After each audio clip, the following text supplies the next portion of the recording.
Hello everyone. It just started raining, but it's the beginning of the day, so I can't really do much about it, so here we go. Made a few changes to the world here. First one to notice is that I've slightly changed the location of a few things in order to expand the nice yard here that the villagers have. This also encourages them to go outside and enjoy the life, even if it's, well, raining. Oh well. One of the important things is to give farmer villagers a place to do all their farming, just like this guy just did, because they will get all of those nice things into food into their inventory and then hand them off to the other villagers. And when they do that, villagers get nice and happy, and they will create baby villagers, but they need those gifts to do that. Also, trading with them helps as well. That makes them happy, but then you also need beds, so you kind of need all three things. Trade with them to make them happy is good. Definitely need beds inside, which is required, and then you'll also need to have some food that they can use. So this way, if you have farmer villagers, especially 2 of them to start with, they can just do all that work themselves. They can grab all the food, they can hand it to each other, and they'll be happy enough to make new villagers. In fact, mine weren't making villagers for the longest time because when I was here last, of course, there was no yard, or the yard was really tiny. They had a little bit of spot outside to go, but not much of one. They also kept clamoring on the second floor inside when I had the bells sitting right here, so I actually moved the bell outside, and now they come out actually a lot more during the day and then also at the end of the day to clamor around the bell and have a chit chat. So this keeps them outside a lot longer, even on horrible days like today. That doesn't matter.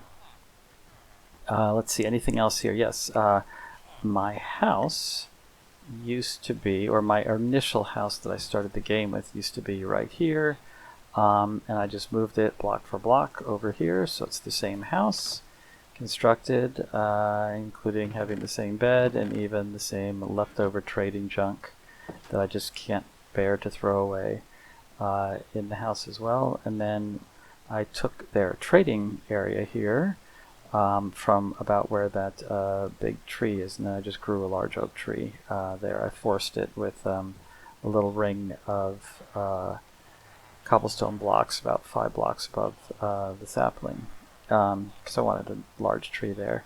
Other than that, you can see that I've got some particle effects inside from those leaves, because I'm still playing in one of the previews for Minecraft 1.20, so it's got the cherry blossom leaves, and I put some cherry blossoms on the outside. I don't like how that looks, but I also don't care. So what else? I've expanded the villager plots. I'm using the same plots, I just expanded them to 4. I have a new villager, finally one that trades for potatoes, so there we go. We've got potatoes down there, and we've got more potatoes up here. And the darn golems keep stomping my, I'm not going to cut anything. I don't want any more stuff in my inventory. But they stomped these. This is new, both of these. They keep stomping my my saplings, so what am I going to do? I've been trying to keep them away. I actually built this wall a little higher to keep them out. And it's harder for them to get here, but they still get here, so oh well. I expanded the little spot where the warped fungus and crimson fungus are here, but it's only a little bigger. Still have quite the shortage of of bone meal, or yeah, I guess it's bone meal in this save. I'm constantly out of it. So the only other major thing that I've done is I did say that I was going to go over to the quarry here and change it over, do a bit of a makeover on the quarry. I've also expanded this area as well, and just switched it over to potatoes. I'm still taking out of the quarry because I have a project that I'm building, but this all used to be part of the stone. You can see some vestiges of it left over, but this conversion over to mossy area has gone nicely, and once I'm fully done with the quarry, which may never happen, I will just expand this the whole way, because it's kind of fun to just do that expansion. It's quick and easy. Before it gets too dark, not that it matters too much, in fact maybe to give me a chance to clear out the, actually yeah, looks like it's going to happen. Give me a chance to clear up the rain, so maybe we can actually have a look at this place when it's not horrible weather, and lest you be worried about the cat, it is fully protected by this tree. No cats are getting wet. Alright, let's just take a nap. I used to have the cat sitting on the bed here, which in case when I slept I'd get a face full of cat, but I moved them. This one right here, a face full of cat. Also put some of the cherry blossoms in the house here and put the lamps on change, which I wanted to for a little while. Alright, here we go. Looks much nicer out. Okay, great. We can see it. Otherwise, I've only done tiny little changes here and there to the topography. I don't want to change it too much. Still have these here, though I'm kind of done cutting these down for a while. Trying to expand the bamboo to sort of thin it out, to feather it a little better, so we've got a little more bamboo out here. Frankly, it's something I've been planning to do for a while, but I hadn't done anything. But I had a creeper explosion right over here, which is why this land is suddenly sort of bare of any of the grass. And, well, replanted, used the rest of them out there, so it's nice. The biggest project that I've been working on, I'm getting stuck in here. It's been working on the inside of this guy here. Put some odds and ends on the outside. I don't remember if there was any of this before, but more of it needs to go here. But you know, we've got some leaf blocks. I've got a couple of stacks of them, so I'll stuff them around here. But I don't want to put too much of them because it kind of breaks up the shape, and I do like the shape here. But in any case, this all looks pretty much the same. Nothing much has changed here. But let's have a go look inside and see what's been happening. So you can get through here without cutting it. You just have to kneel down. But as you can see, I've enclosed this somewhat. So you can go down, and I spend a lot of time arranging the hallways and everything in here, mixing up all of the broken, the cracked, the mossy, the broken spots, a couple of torches here and there. When you come in here, you can finally get to the nether portal, and we have a nice little clock so you can see what time it is when you come and when you leave. After all, the people who made all these pyramids were very focused on timekeeping, so this is quite appropriate to have here. And it's all broken up. There are no Easter eggs up there. You can actually climb up and have a look. You can actually hop up there, but there's nothing hiding there yet. Maybe I'll put something later. One of the things I wanted to do is have a very sort of broken and weathered look in here. So one thing we can do is maybe we can go, well, we'll go this way. In this room over here, we have just a small little herbarium, grassy area with a nice little waterfall. So this is just sort of a nice little respite from the stoneness of all of it. I might redo some of the outside here because I did make it all with the same mossy cobblestone block, but then I may not because that's going to be a really big job. And randomizing all these blocks and just deciding how it's all going to look has just taken me forever for all this, but you can see this part's at least come out fairly nicely. So we can go down this hallway here. There's like little holes and everywhere. Ooh, you can peekaboo into the... Oh, you can see the clock from here. Haven't seen that before. So if we go down this area here, we come to this room, which has a couple of cauldrons in here, hot and cold running lava and water. You can still see into the other room from a couple of holes here and there. But as we go up this staircase here, this is the brewing area. Now, I don't have any stuff to brew with yet. I haven't found the fortress, so I don't have any blaze rods. So, alas, we have our equipment waiting for us. We have our water source. to make all of these potions with. I actually have a few water breathing potion. No, I think I used those up. I think I have some fire resistance potions from the nether, but that's I need to transfer in here, especially because nether is right over there. You'd be using them.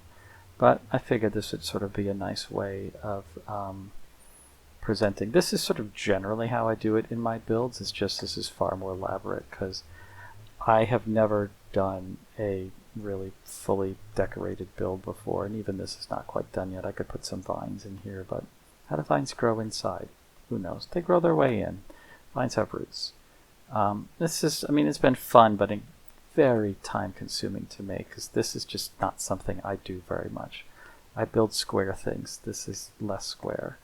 So that is the extent of what's finished in the build at this point. I still need to finish out this last room back here. It's probably going to be some sort of large design sculpture thing. I mean, it'd be nice to have like a cat up here or something like that. I'm not sure what to do, but this is definitely going to have some designs in it, but boy, I don't know what to do, so I just sort of ran out of ideas. Well, ran out of time, more likely. I've got other things to do, but designing all of this part of the build took a very long time. But I am quite happy with how it all turned out, as a matter of fact. So, I like the feel of it. I definitely was always planning on putting the portal in here, and I was definitely going to be putting the brewing in this building. I was thinking about doing them in different buildings when I started, but this building's big enough to where it should house that. Not exactly sure if there's something else I can do with this space other than just making it a fun space to build some designs in, but we'll see. In any case, this has been a fun little tour. It's still daytime outside because we slept fairly recently, and it's pretty fun to get into and out of, and it doesn't take too long, so that's the other half of the build. So I didn't want this to just be a giant pain whenever I want to run back and forth and do things. I did put off doing this, sort of finishing the design and everything here for quite a while because I just didn't know. It's hard for me to get that sort of decision to what I want to do with this at first, so that's definitely a tough thing. But once I just sort of got all the resources going, came pretty well. Actually, that's a good important thing, the resources. One of the things that's been a really good resource is just having tools that work that I don't have to worry about anymore. And that did take a really long time of grinding, including a lot of trading. So I have 3 or 4 new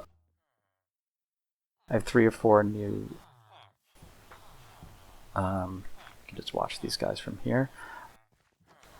New these guys, the librarian villagers. The librarians? Yes. 3 or 4 new librarian villagers.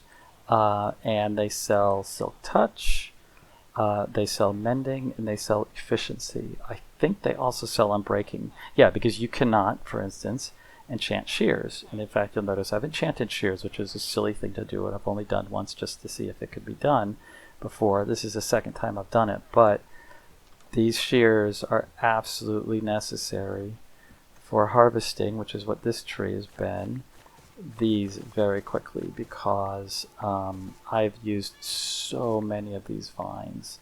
Usually they're all the way down to the ground, and I just chop them all up.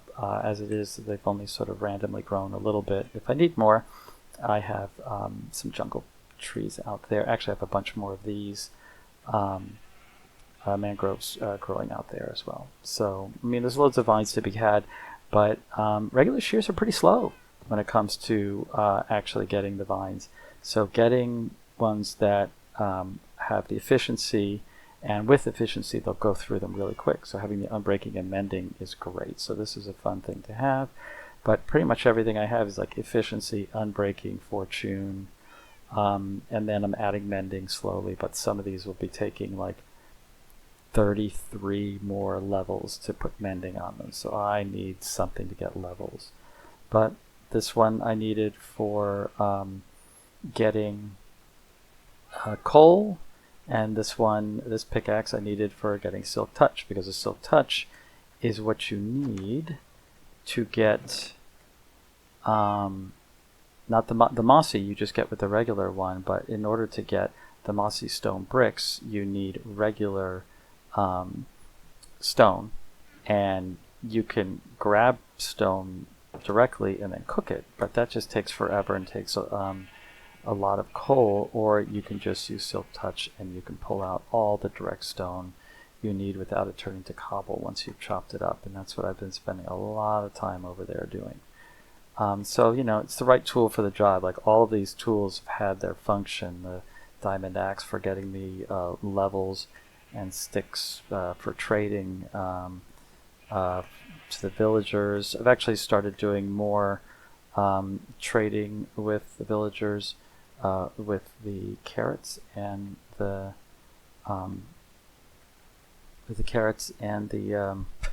potatoes. And the key thing with them is to use diamond hoe with, because first of all it breaks it very quickly, but with Fortune 3 you get a ton of them with each break. So this in fact is getting me a whole load of veggies, and then a whole load of both levels to mend the tools, as well as levels to level myself up for when I want to enchant the tools. So it's sort of a recursive thing to just get more levels, get the enchanting, to get the tools that I needed.